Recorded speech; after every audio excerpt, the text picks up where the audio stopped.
একটা গোল ইজিপ্টের বাতিল হলো, সেটা হচ্ছে যে একেবারে মাঠের অন্য প্রান্তে একটা ফাউল হয়েছিল। রুল বুকটা আসলে কি বলে সেটা একটু পরিষ্কার হতে চাই আপনার কাছ থেকে, যে আসলে একটা টিম পুরো একটা মাঠে পুরো একটা অ্যাটাক পরিচালনা করলো, সেখান থেকে তারা গোল করলো, কিন্তু তারও অনেক আগের একটা ফাউলে সেটা বাতিল হয়ে গেল। ভিএআর আসলে আমাদের কতটা পেছনে নিয়ে যাবে, কতটা আগের ঘটনা হিসেব করে ফাউলটা ধরা হবে? যদি ফাউলই হবে সেটা, তাহলে সেখানেই তো পুরো অ্যাটাকটা পরিচালনা করার দরকার ছিল না, সেখান থেকেই আসলে ফ্রি কিক নিয়ে খেলাটা শুরু করা যেত। জি, এখানে আসলে ব্যাপার যেটা হয়েছে যে আপনার একটা গোল হওয়ার আগের লাস্ট যে অ্যাকশনটা ছিল দুইটা দলের মধ্যে, সেইখান থেকে তারা যে বলটা উইন করেছে সেই জায়গা থেকে আর কি শুরু হবে যে পুরো গোল হওয়ার যে এই লেন্থটা আর কি ভিএআর চেক করবে।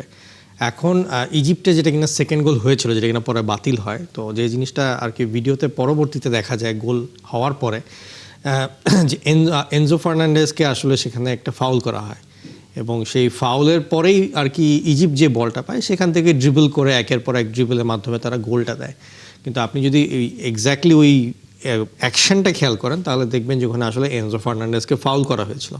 কিন্তু মেইন যে রেফারি তার আসলে সেটা চোখে পড়েনি, যার কারণে সে খেলাটা প্লে অন করেছে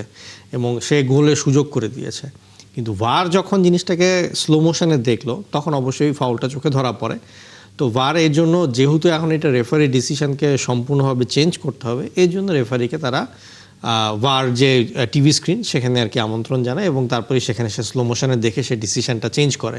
যে আগে যেটা দিয়েছিল তার থেকে চেঞ্জ করে। তো এই পুরো যে প্রক্রিয়াটা ছিল, যে গোলটা, যদিও গোলের ডিস্টেন্স, মাঠের ডিস্টেন্স, টাইমিংয়ের ডিস্টেন্স অনেক বেশি ছিল,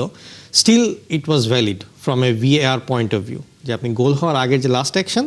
সেটাকে বদলানোর জন্য রেফারিকে ভারের যে জায়গাটা সেখানে আর কি তাকে